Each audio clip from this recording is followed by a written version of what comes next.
La Universidad Autónoma del Estado de Hidalgo, su patronato universitario, a través de la División de Extensión de la Cultura, le dan la más cordial bienvenida a la 34ª edición de la Feria Universitaria del Libro 2021, en su modalidad virtual.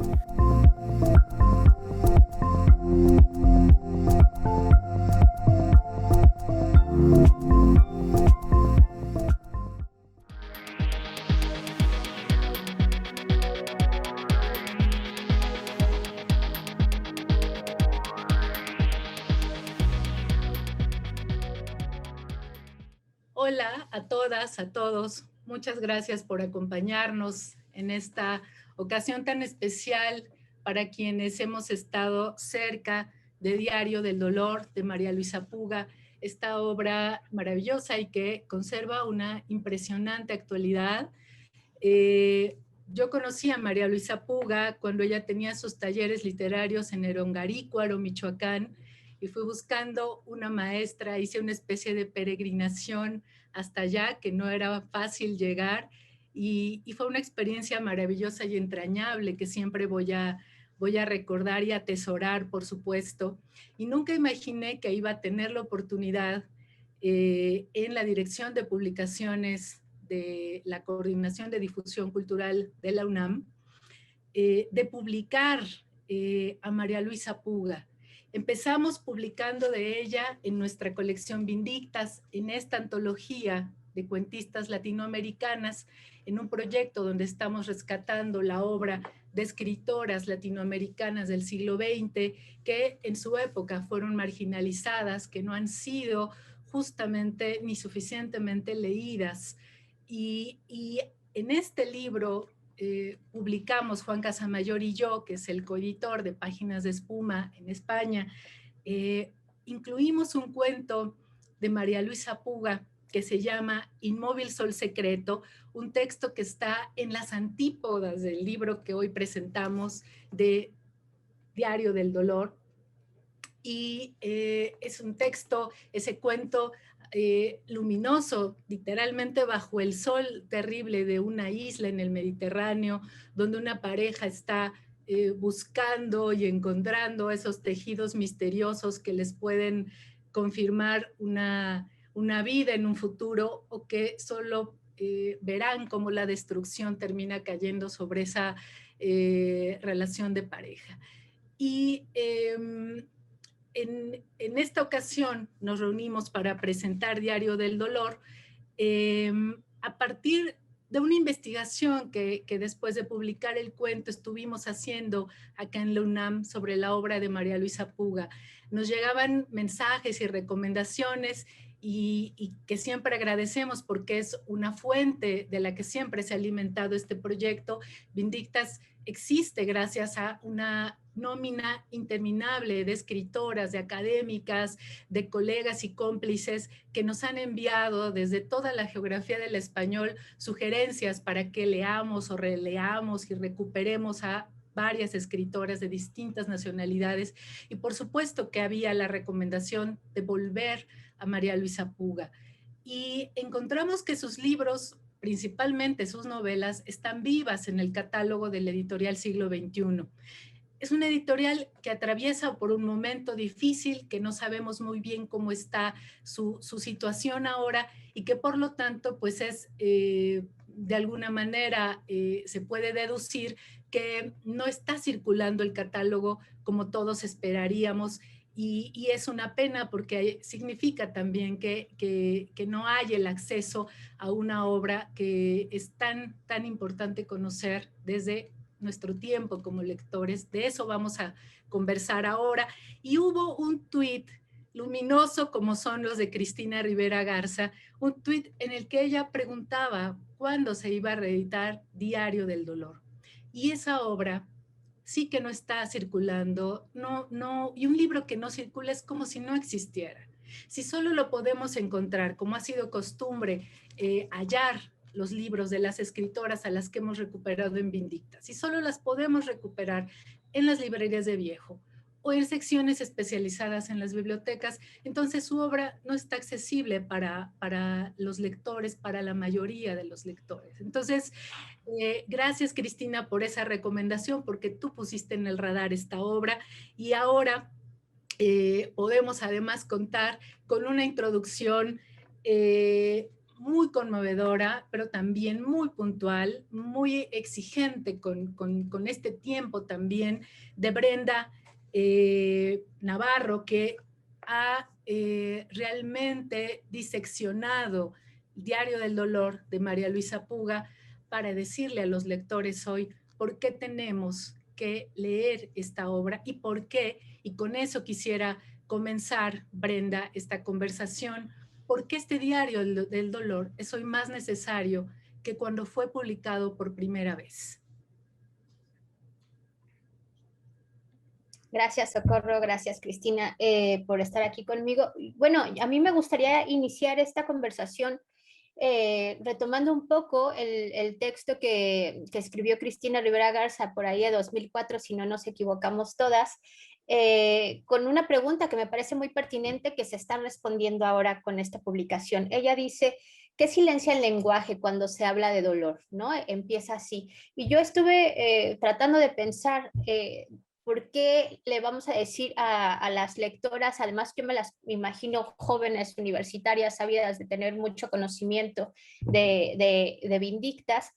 ¿Cómo les explicamos que a veces el silencio del lenguaje está ocultando todo un mundo, ¿no? Y yo pensaba en que probablemente cuando silenciamos el dolor, lo que hacemos es que escondemos lo que realmente somos, ¿no? Como cuando hablamos del cuerpo humano, todo eso que te compone, el 96% de fósforo, agua, etcétera, siempre queda una cosita ahí que no se puede nombrar, que no se puede calcular, y creo que es el dolor totalmente individual, lo que nos hace humanas, únicas. Y yo creo que lo que hizo María Luisa Puga en este libro fue eso, presentarnos una forma además muy detallada, coherente, directa, cómo estaba viviendo ella un dolor que en su tiempo, pero que actualmente también sigue siendo silenciado, ¿no? Y lo pongo en el marco y en el contexto pandémico de cómo el sistema de salud lo que hace es administrar nuestra muerte, ¿no? No hace más que suprimir el dolor con ibuprofenos y paracetamol y nos infantiliza, ¿no? Creo que cuando llegamos a un punto en el que tenemos una queja totalmente corporal, termina por decirnos, ya no nos eres útil en muchos sentidos, ¿no? Pásate aquí a la administración del ibuprofeno y el paracetamol, porque ya vienen otras personas que siguen siendo activas. Y María Luisa Puga creo que tuvo este eureka tremendo de que sabía que su diario lo íbamos a leer muchas otras personas con el paso del tiempo y era justamente para dejar esa individualidad, esa humanidad que tenía María Luisa en ese momento antes de, digamos, fallecer, ¿no? Antes de ya no ser esa persona con la que se confronta en el libro completamente. Creo que eso sería lo más importante o interesante que tendríamos que discutir sobre este diario del dolor. Claro. Y Cristina, justo volviendo a ese texto tuyo que escribiste cuando María Luisa Puga todavía estaba viva, cuando estaba ese libro circulando, y retomo esto que acaba de mencionar Brenda, ella quería ser leída más allá de ese momento en que el libro es publicado. Incluso el libro cuando se publica incluía un audio donde ella pedía que el libro fuera especialmente leído por quienes estaban enfermos y padecían dolor, y quería que ese libro los acompañara. Yo te pediré un ejercicio quizá de imaginación, Cristina, porque tú de una manera muy enfática en tu texto mencionas que no hay autocompasión en el escrito de María Luisa Puga. Pero, ¿qué piensas que pudo significar para ella escribirlo? Porque ella no buscó responder a las preguntas tradicionales. Los médicos usualmente a quienes padecen mucho dolor le entregan una serie de preguntas a los enfermos para pedirles que las respondan y se supone que con esas respuestas van a ayudarles más. Pero ella no quiso responder clínicamente. ¿Qué quiso hacer? Fíjate, bueno, antes que nada, qué bien, felicito y celebro que estemos leyendo este libro ahora en esta nueva y bellísima versión, con la introducción de Brenda y con toda la energía de la colección Vindictas. Es fabuloso poder tener a María Luisa Puga otra vez con nosotros, especialmente me refiero a este texto. Obviamente que la tenemos con los otros, pero qué bien tener esto. ¿Sabes yo no sé qué es lo que ella haya querido, pero sé lo que leí en el 2003, que fue cuando, aquí es lo que dice, que salió en el 2013, y yo me acuerdo haber leído este libro casi inmediatamente después de que salió. Y lo que había ahí era el trabajo muy, muy lúcido de una escritora trabajando muy de cerca con el cuerpo. Yo creo que lo digo así, pareciera muy sencillo, porque en las últimas fechas todo mundo escribe sobre el cuerpo. Lo hagan o no lo hagan, todo mundo cree o dice que escribe sobre el cuerpo. Pero escribir sobre el cuerpo requiere toda una experimentación formal que no siempre está presente entre aquellos que dicen que escriben sobre el cuerpo, ¿no? Pero lo que vemos aquí con María Luisa Puga, en esta feroz, lúcida confrontación y diálogo entre el dolor, el cuerpo y la escritura, es una relación completamente consciente, muy crítica, muy detallada. Me parece, sabes, que ahora que lo estaba revisando para esta charla, además de pensar que es un libro que ha envejecido muy bien, me parece que conforme María Luisa Puga está cambiando esta aureola, dice, antes siempre traía una novela en la cabeza, era mi aureola, y ahora traigo siempre el dolor. Entonces su diálogo, su filtro, ¿no? De su relación con el mundo pasa a través del dolor. Evidentemente en ambos casos está ligada a la escritura. Pero a lo que voy es que conforme esa novela o esa novela que siempre trae esa aureola se ve transformada, su escritura se vuelve increíblemente más material. Los pequeños objetos de la casa, su reflexión sobre la tecnología, ¿no? Desde el bastón hasta el cambiarla a la computadora hacia el final del texto, su mención al sistema de salud cuando se queja de que solo somos expedientes en ciertas instituciones, etcétera, etcétera. Hay un énfasis en esta materialidad de la existencia que transforma radicalmente la forma de su escritura. Y eso me llama mucho la atención. No te puedo decir esto es lo que ella estaba buscando, porque bueno, no estamos en su cabeza, pero lo cierto es que leído ahora en el contexto de las discusiones que estamos teniendo sobre nuevos materialismos, ¿no? Por ejemplo, sobre de centrar puntos de vista no, humanos y atraer esta agencia de objetos y otras especies que nos acompañan, ¿no? Creo que María Luisa está en el centro de esa discusión. Y lo vemos aquí, ha elegido un formato que ahora nos resulta muy familiar, pero que en el 2003 todavía les decíamos a estos libros singulares, libros inclasificables, ¿no? El fragmento como su forma estructurante. Hay muchas de las decisiones que como escritora María Luisa Puga tomó en esos años porque estaba muy cerca, muy lúcidamente cerca de ese dolor, que contribuyeron a una transformación para mí muy, muy generativa de su escritura y que hacen que dialogue de una manera clara, de una manera pertinente y de una manera crítica con nuestro presente. Por eso yo creo que Brenda tiene razón. Mujeres, jóvenes, hombres, mujeres, sobre todo mujeres también, jóvenes, buscando buscando los que tengan curiosidad sobre esta conversación acerca de nuevos materialismos, acerca de realmente qué se hace, que se estén preguntando qué es lo que hacemos realmente cuando escribimos sobre el cuerpo, ¿no? Porque hay gente que dice eso, pero sigue escribiendo como si estuviéramos en el siglo XIX y pues tampoco de eso se trata, ¿no? O sea que hay una reflexión material, ética, ¿no? Institucional, que cubre un montón de terreno y que nos entrega a una María Luisa Puga completamente contemporánea. Brenda, tú has mencionado, o tu lectura no ha soslayado, y era yo creo que imposible hacerlo, el tema de la pandemia, el momento en el que hoy el dolor, para seguir tu texto, ¿no? El dolor no como algo externo, como algo ajeno, sino el dolor que somos nosotros mismos, el dolor de vernos, incluso en situaciones como las que atraviesa hoy la India, por ejemplo, ¿no? Cómo no pueden dolernos todas esas pérdidas, y las más cercanas también. Pero hay una crítica importante que tú haces, ya la perfilabas hace un momento, sobre una sociedad que no puede lidiar con el dolor de los otros, ¿no? Que no solamente hablamos del dolor físico.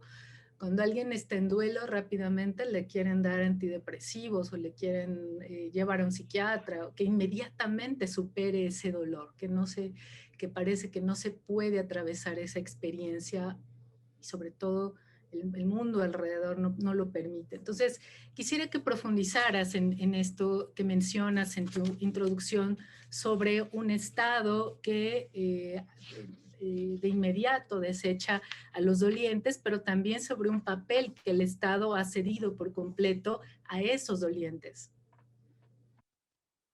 Sí, Socorro, gracias. Mira, estaba pensando en cómo traer justamente esto que es como tan político y que puede terminar siendo poco cercano justo a lo que queremos retomar con el libro del Diario del Dolor, y pensaba en algo que me llamó la atención cuando leía el texto de Cristina, que las dos subrayamos mucho cuando Cristina describe el acto mecánico de tender la cama, ¿no? Una cosa que para nosotros, digamos, es normal, fastidioso y que hacemos sin pensar, ¿no? Ella, yo creo que, no sé qué es lo que ella pasaba en su vida íntima, pero me parece que ella se dio cuenta de lo importante que era tener todos los 5 sentidos puestos en esa cosa que parece intrascendente, pero no es intrascendente porque estamos hablando de lo que ahora llamamos trabajos de cuidados y trabajo doméstico, ¿no? Y cómo esos trabajos de cuidados y domésticos siempre están atravesados por una cosa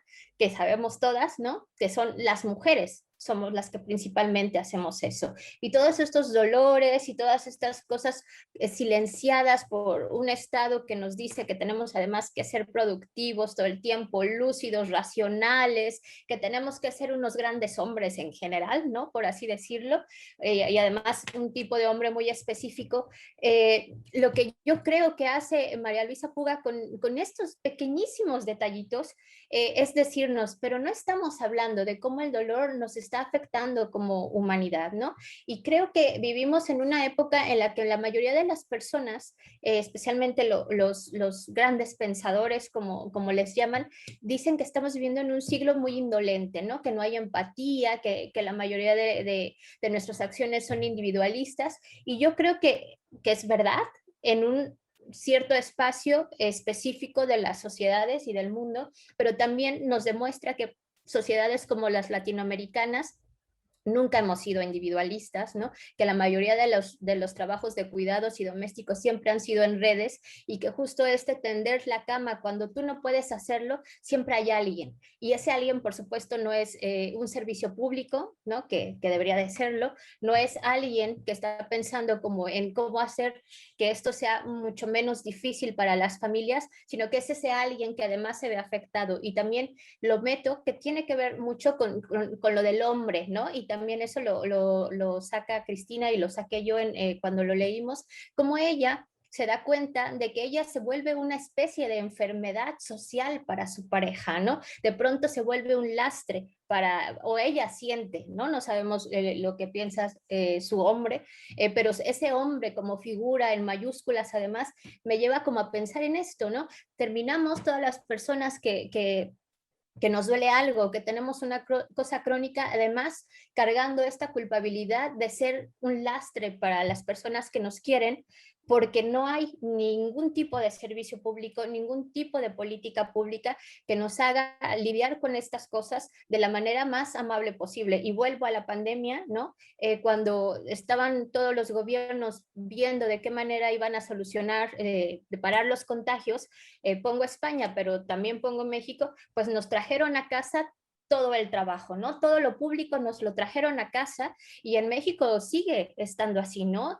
todos los niños están en casa y quiénes son quienes están haciendo esto, quiénes están tendiendo la cama, quiénes son esos hombres que sienten que les llegó la enfermedad y los imposibilitan, quiénes son los que están violentando, y el Estado lo que está haciendo, el mexicano, el español, la mayoría de los estados es limpiarse las manos y decir, como eso es una cosa pública, como es una cosa que la mayoría de las mujeres hace, pues que lo siga haciendo, ¿no? Creo que de hecho López Obrador lo dijo así en una conferencia internacional. Nosotros tenemos a las mujeres que siempre han cuidado a sus mayores.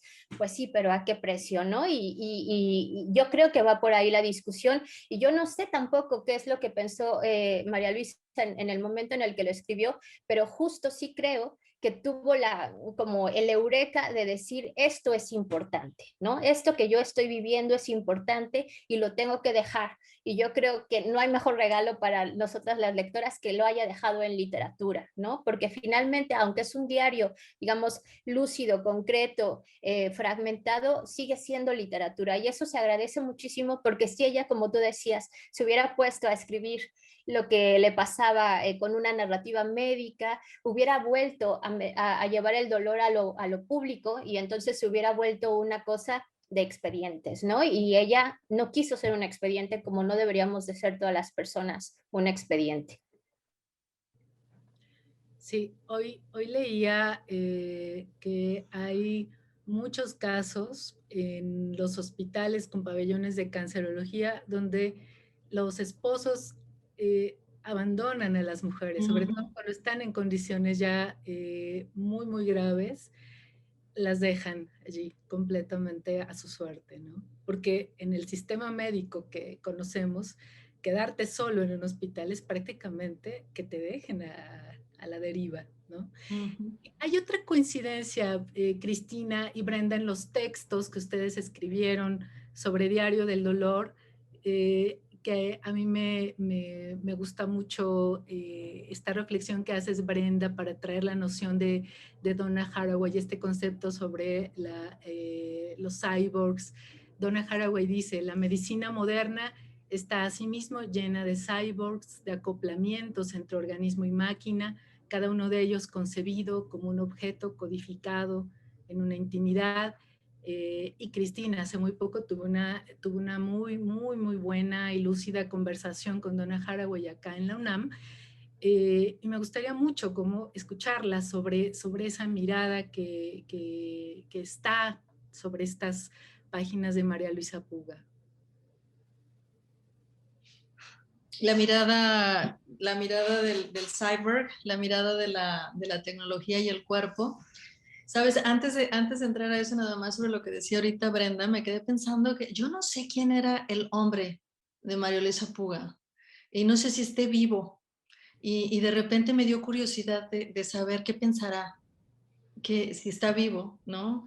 ¿Qué pensará pues del libro, de cómo es descrito él ahí, porque bueno, ocupa un lugar importante en facilitar la vida, ¿no? Crear los caminitos, crear tecnologías ad hoc, ¿no? Así hechizas de repente, justo donde no está la labor de cuidado y de bienestar del Estado, es este hombre el que se las ingenia para hacerlo. No sé, de repente me quedé pensando, no sé quién sea.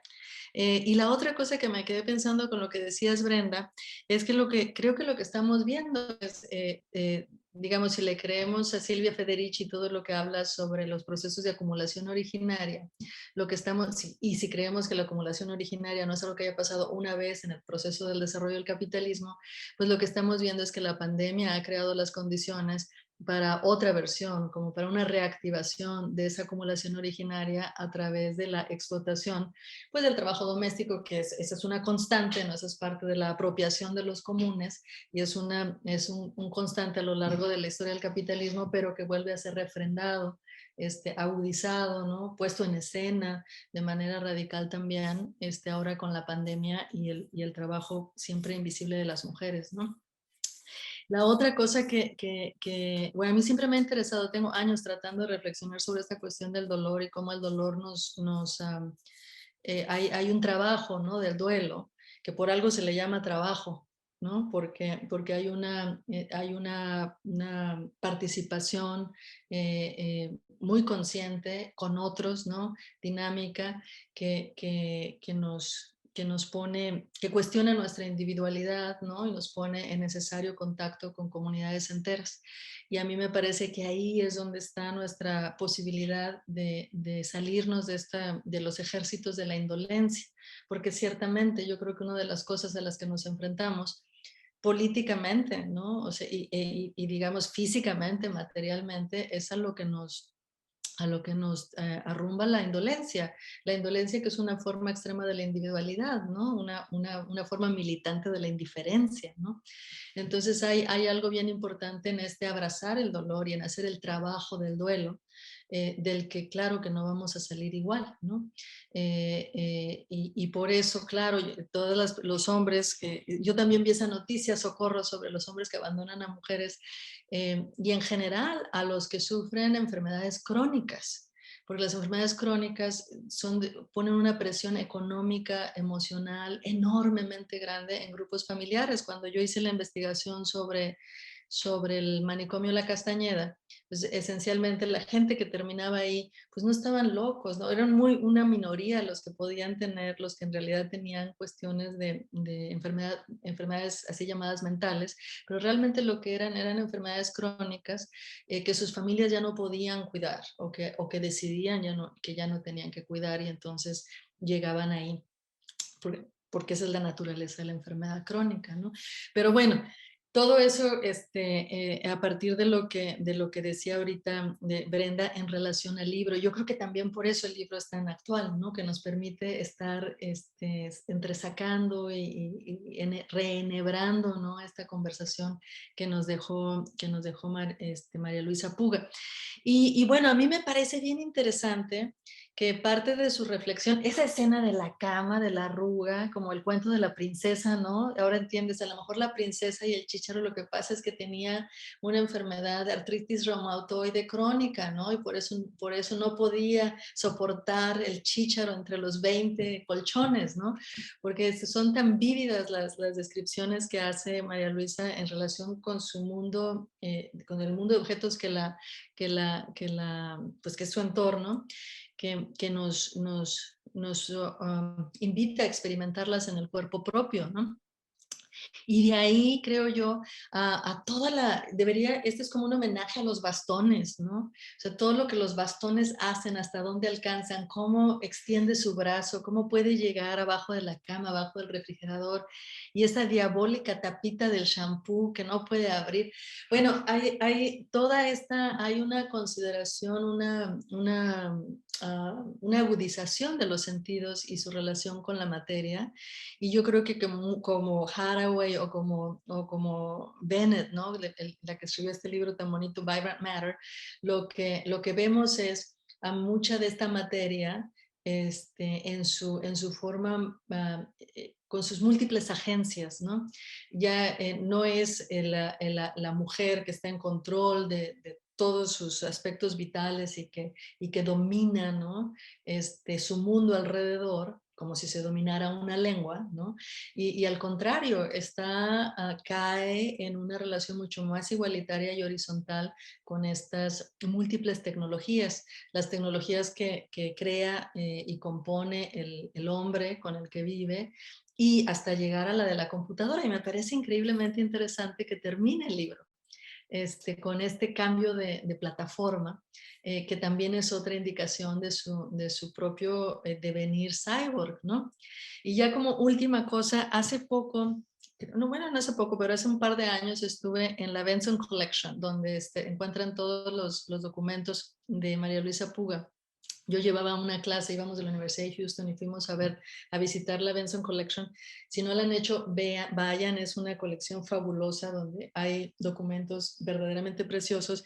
Y ahí quedó todo el archivo de María Luisa, todos sus diarios, todos sus cuadernos, todos escritos a mano. Es de una belleza increíble. Y creo que habiendo visto eso, ese último capítulo sobre la computadora adquiere una dimensión distinta, ¿no? O sea, nosotros, claro, o sea, si yo cambio de una Mac a AirBook a la siguiente, ya es una transformación pues ya bien, bien común, ¿no? Está programada, tenemos que cambiar estas cosas bien seguido.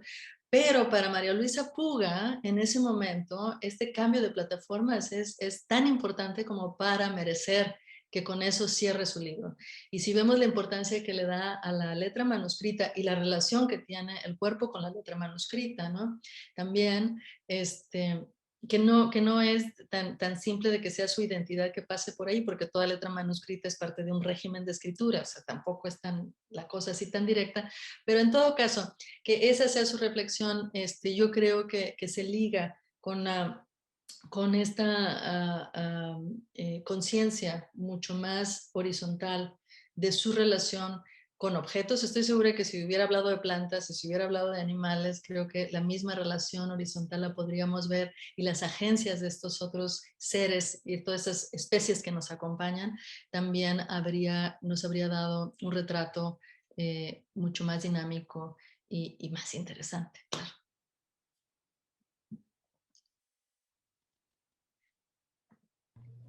Brenda. Gracias. Estaba pensando en cómo esto, las nuevas lectoras lo tienen que llevar como al terreno de no estamos hablando solo de dolor, de cosas de mujeres, de cosas de diarios, ¿no? Como todavía el canon literario nos hace creer que es la literatura escrita por mujeres. Y quiero retomar lo que ella también ponía, ¿no? Como es la escritura que me pregunta, ¿te vas a curar? ¿No? Y esto lo relaciono directamente con lo que acaba de decir Cristina, en el sentido mismo de, es la idea de tener que escribir nuestras cosas para pasar, digamos, como a la posteridad, tanto en literatura como seres humanas, la que la hizo, pienso o quiero creer como lectora, ¿no? La que la hizo esforzarse a hacer este cambio un tanto cyborg, ¿no? Porque yo pienso que alguien con una enfermedad crónica, es que hay veces que el simple dolor de cabeza o un dolorcito en el estómago te paraliza, ¿no? Y cuando tienes que enfrentarte a saber que ya no vas a volver a ser la misma persona que fuiste antes de este dolor, creo que sí hay un proceso y, como dice Cristina, un trabajo de duelo que cuesta muchísimo, ¿no? Y ella, cuando se pregunta, o quiero creer que se pregunta, o que la escritura le pregunta, ¿te vas a curar? Lo que ella está preguntándose es, ¿vas a volver a ser la misma que eras antes? Y la respuesta, por supuesto, que es no, va a ser una María Luisa justamente, digamos, casi volviéndose cibernética, ¿no? Dejando sus letras desde lo cibernético, y que además a mí como lectora me llega así, ¿no? Yo la leí en PDF y me ha llegado el ejemplar también en PDF, pero todo esto lo quiero decir porque parecería que de pronto pueden decir, bueno, claro, es un diario del dolor, de mujeres que se quejan, no sé qué, pero para mí sí es importante decir, cuando ella habla de escritura, habla en realidad de una confrontación con su cosmovisión del mundo, y eso quiere decir que es una confrontación con la propia filosofía occidental, ¿no? Y eso me parece muy importante porque está llevando el terreno de lo corporal, de no separarnos entre racional y emociones, a esta parte de lo público. Y cuando tú lo llevas de esta manera, como lo llevó María Luisa Puga, sin autocompasión, sin pelearse con el mundo más que con ella misma, porque aunque ella pone ahí cositas sobre el sistema de salud, el hombre, etcétera, siempre todo es con ella misma. Era como una identidad la que se estaba reformulando. Eso es sumamente filosófico, ¿no? O sea, como decirle a las nuevas lectoras, no estamos hablando del dolor como de superación personal, ¿no? Estamos hablando de algo que nos puede hacer cambiar nuestra propia cosmovisión como lectoras, y que tiene que empezar a dialogar con otros textos escritos por hombres o por mujeres en esa dimensión, ¿no? O sea, como sacar el dolor de este lugar en el que nos hacen creer que todo tiene que ser femenino, y ponerlo en el centro de la conversación pública. Ya lo decía Cristina con Federici, es decir, con todas estas cosas que están sucediendo actualmente, en el que ya queremos horizontalizar lo que desde mi punto de vista es el dolor como algo que nos une a todos los seres vivos, sean cuales sean. hagamos de eso como una filosofía y que sea este diario del dolor lo que nos permita empezar a tener estas conversaciones, que no nos quedemos en sí necesitaba cuidados, sí necesitaba acompañamiento, sí necesitaba, sí, eso también, pero es también el motor que puede hacer que estemos pensando en nuevas cosas que cambien la cosmovisión especialmente creo, de las clases medias y todas las personas que tienen la cultura occidental mucho más penetrada que las personas que ya hemos colectivizado toda nuestra vida, los cuidados, el dolor, etcétera, que lo hemos hecho siempre, ¿no? Pero siempre se nos ha relegado a la parte privada. Estamos ya casi llegando al final de esta presentación. Cristina, ¿hay algo que tú quisieras sumar ahora? Sabes, ahorita también en relación con lo que acabas de decir, Brenda, estoy pensando en grandes diarios, ¿no? En diarios que me ha gustado leer mucho últimamente, diarios que proponen, que admiten una lectura, digamos, que puede ser literaria entre muchas otras cosas. Es una escritura de muchos niveles, también literaria, pero no únicamente literaria, ¿no? Hay muchas capas ahí adentro. Yo me acuerdo, hace también poco, estuve oyendo los diarios de Emilio Renzi, de Piglia, que son profundamente filosóficos, donde hay una reflexión sobre la escritura, evidentemente en las últimas partes también, entonces está toda la cuestión del padecimiento de una enfermedad crónica que es el cuerpo, etcétera, etcétera. Yo creo que hay aquí un diálogo bien interesante, que entre otras muchas cosas. Pero como yo oí ese libro, ¿no? Me aproximé en audiolibro, estaba pensando que sería, y pienso de hecho que la forma del audiolibro le va muy bien a la forma diario, porque lo oía y después dejaba de oírlo un tiempo y regresaba y no era así como que en qué me quedé, ¿no? Había esta cosa cotidiana y demás, que no sé si este diario de María Luisa Puga vaya a estar en audiolibro, pero a lo mejor sería bueno que estuviera. Por la forma, a ver si mi teoría de que el medio del audiolibro le va muy bien a la forma diario es cierta o no, nada más es válida para lo de Piglia, pero yo creo que se une este libro tan cercano al cuerpo y tan crítico de todo lo demás de María Luisa Puga, está en diálogo con estos otros grandes diarios, reflexiones, todas estas formas de la no ficción, ¿no? Que contribuyen a nuestro entendimiento de qué somos y sobre todo a imaginar un futuro distinto. Entonces, yo lo recomiendo muchísimo, lo repito, me parece que ha envejecido muy bien y eso no lo podemos decir de muchos libros, ¿no? Y me encanta saber que grupos como los de Eliana Morán hicieron un libro, estudiosas académicas mexicanas que han sacado libros para autoras, ¿no? Sobre autoras que no pues que han sido, como decía Socorro, marginalizadas. Hay uno sobre María Luisa Puga que a lo mejor también iría muy bien con este libro, como para entender en un sentido más amplio dentro de la historia literaria y no mexicana. Y lo último, Socorro, ya nada más así, una petición, ya que estuviste mencionando lo de Vindictas. Hace mucho tiempo me recordaron la obra de Gabriela Rábago Palafox, Todo ángel es terrible. Y me acuerdo que Patricia Vega, por cierto, fue quien me dijo, si no la has releído últimamente, y me pasó todos sus libros, que por cierto debo de tener todavía ahí en algún librero de mi casa de Toluca, pero por ahí, si hace eco, Gabriela Rábago Palafox, a quien hace mucho que no leemos, y especialmente esa novela, Todo ángel es terrible. En fin, pero muchas gracias y gracias a Brenda por esa maravillosa introducción del libro y a ti por volverlo a poner en circulación. Yo creo que eso es el beneficio de todos. Así es, Cristina, muchas gracias. Ir recordando sobre los diarios y autores que han escrito diarios. María Luisa Puga escribió muchos otros, precisamente en esa colección, en la Benson, que ahora mencionabas que está en la Universidad de Austin, en Texas. Están allí resguardados todos esos materiales que dejó y muchos de esos diarios ella los confeccionó incluso artesanalmente. son piezas verdaderamente únicas por varias razones. Y yo espero, si este año las vacunas y la pandemia lo permiten, espero poder visitar esa colección para ver esos cuadernos. Ojalá que sí. Y por lo pronto, pues quiero agradecerles mucho, Brenda, por esa introducción tan luminosa para la obra de María Luisa Puga. Cristina, muchas gracias además por llevarnos de viaje con tu texto, que no pierde ninguna actualidad y que ha dialogado tan bien con lo que Brenda ha escrito.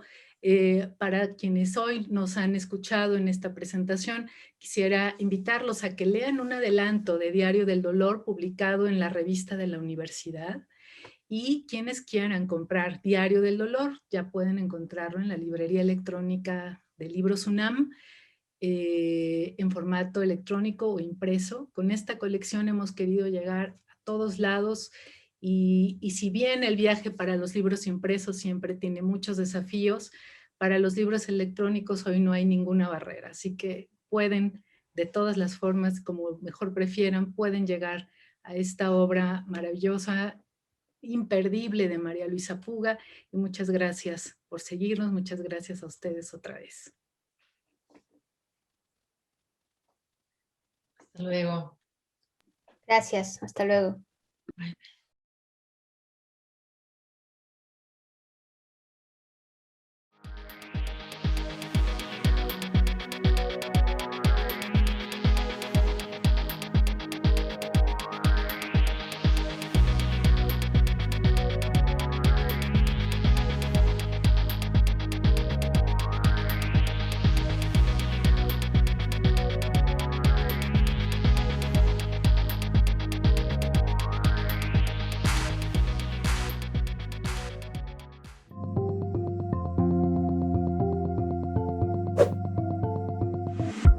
La FUL agradece tu asistencia.